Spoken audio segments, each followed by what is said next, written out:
पेड़ का रहस्य। शहर के बाहरी हिस्से में मल्टीनेशनल कंपनी में काम करने वाले एक सेल्स मैनेजर अपनी पत्नी और 2 बच्चों के साथ रहते। वह रोज सुबह काम पर निकलता और देर शाम को घर लौटता।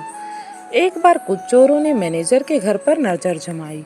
चोरी करने से पहले उनके घर के आसपास चक्कर लगाने लगे और उनकी गतिविधियों पर नजर रखने लगे।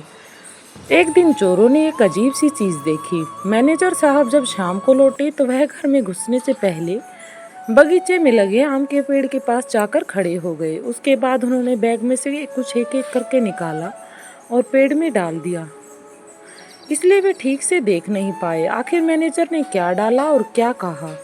खैर, इतना देख लेना ही चोरों के लिए काफी था। उनकी आंखें चमक गई। उन्होंने सोचा कि जरूर मैनेजर ने वहां कोई कीमती चीज या पैसे छुपाए होंगे। मैनेजर के अंदर जाते ही चोर थोड़ा अंधेरा होने का इंतजार करने लगे और जब उन्हें तसल्ली हो गई कि मैनेजर साहब खा पी कर सो गए हैं तो वे धीरे से बाउंड्री कूदकर उनके घर में दाखिल हुए। बिना समय गवाए वे आम के पेड़ के पास गए।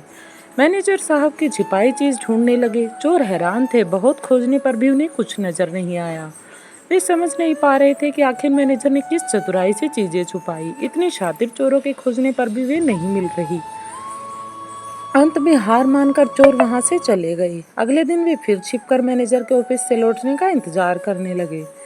रोज की तरह मैनेजर साहब देरी से घर लौटे। आज भी वे घर में घुसने से पहले उसी आम के पेड़ के पास गए और अपने बैग से कुछ चीजें निकालकर उसमें डाल दी। एक बार फिर चोर सब सो जाने पर पेड़ के पास गए और जी जान से खोजबीन करने लगे, पर आज भी उनके हाथ कुछ नहीं लगा। अब चोरों को कीमती सामान से अधिक ये जानने की जिज्ञासा होने लगी कि आखिर वो मैनेजर किस तरह से चीजों को छिपाता है कि लाख ढूंढने पर भी वो नहीं मिलती हैं। अपनी इसी जिज्ञासा को शांत करने के लिए वे संडे की सुबह शरीफों की तरह तैयार होकर मैनेजर साहब से मिलने पहुंचे।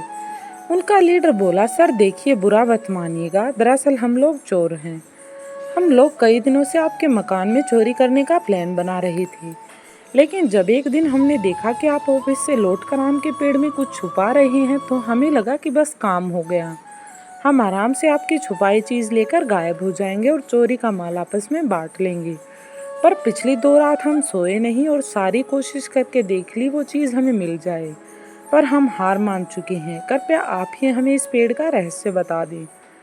उनकी बात सुनकर मैनेजर साहब जोर से हंसे और बोले, अरे भाई, मैं वहाँ कुछ नहीं छिपाता। फिर आप रोज शाम को बैग से निकाल कर वहाँ क्या डालते हैं? लीडर ने हैरानी से पूछा। देखो, मैनेजर साहब गंभीर होते हुए बोले, मैं एक प्राइवेट जॉब में हूँ, वो भी सेल्स की। मेरे काम में इतना प्रेशर होता है कि इतना स्ट्रेस होता है कि तुम लोग उसका अंदाजा भी नहीं लगा सकते।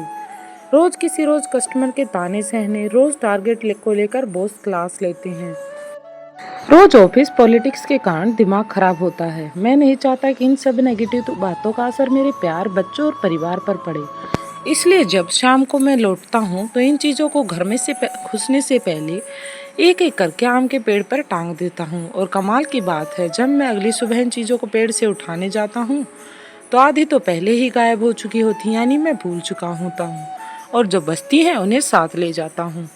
चोर अब पेड़ का रहस्य समझ चुके थे। वे चोरी में तो कामयाब नहीं हुए, लेकिन आज एक बड़ी सीख लेकर घर लौटे। दोस्तों, न जाने क्यों इंसान अपनी लाइफ को खुद ही टफ बनाता चला जा रहा है। पहले के लोग जहां सुख सुविधाओं के कम होने पर भी खुश थे, टेंशन फ्री रहते थे, आज सब कुछ होने पर भी इस एक स्ट्रेसफुल लाइफ जी रहे हैं। इस कंडीशन को रातों रात बदली तो नहीं किया जा सकता, पर एक काम जो हम तुरंत कर सकते हैं वो अपने स्ट्रेस का असर अपने परिवार पर ना पड़ने देना। आपने कई बार सुना भी होगा, ऑफिस को ऑफिस में रहने दो, घर मत लाओ। शायद पेड़ का ये रहस्य आपको इस बात को समझने में मदद करे। तो चलिए, अपने आप से एक वादा करिए, आज से आप बाहर की टेंशन को घर में एंटर नहीं करने देंगे और ना ही इसका असर अपने परिवार और बिहेवियर पर आने देंगे। आज से आप भी अपनी नेगेटिविटी को घर के बाहर टांग कर आएंगे।